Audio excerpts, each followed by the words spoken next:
Bayram günlərində Dəmir Yolları Qapalı Səhmdar Cəmiyyəti də gücləndirilmiş iş rejimində fəaliyyət göstərəcək. Reysə əlavə qatarların da qoşulacağı deyilir. Daha ətraflı Azərbaycan Dəmir Yolları Qapalı Səhmdar Cəmiyyətinin İctimaiyyətlə Əlaqələr şöbəsinin müdiri Bəxtiyar Hacıyev məlumat verib.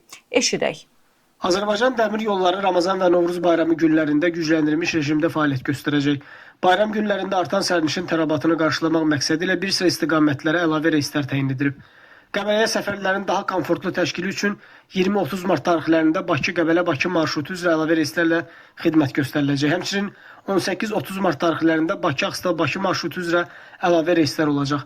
Bakı-Qazax-Bakı xətti üzrə isə əlavə reyslər 20, 22, 29 və 30 mart tarixlərinə təyin edilib.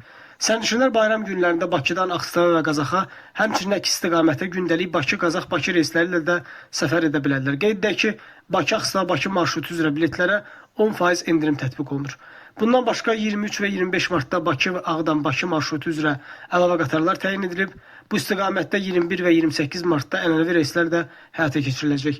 20 və 21 mart tarixlərində Gəncə-Mingəçevir-Gəncə marşrutu üzrə reyslər təşkil ediləcək. Gəncə-Qəbələ-Gəncə xətti ilə səfərlər isə ənənəvi qrafik əsasında təşkil ediləcək. Artan tələbatdan asılı olaraq Bakı-Balakən-Bakı marşrutu üzrə qatarlara əlavə vaqonlar qoşulacaq. 20-30 mart tarixlərində Abşeron dairəvi dəmir yol xətti üzrə qatarların hərəkəti qeyri-iş günlərinin cədvəli əsasında təşkil ediləcək.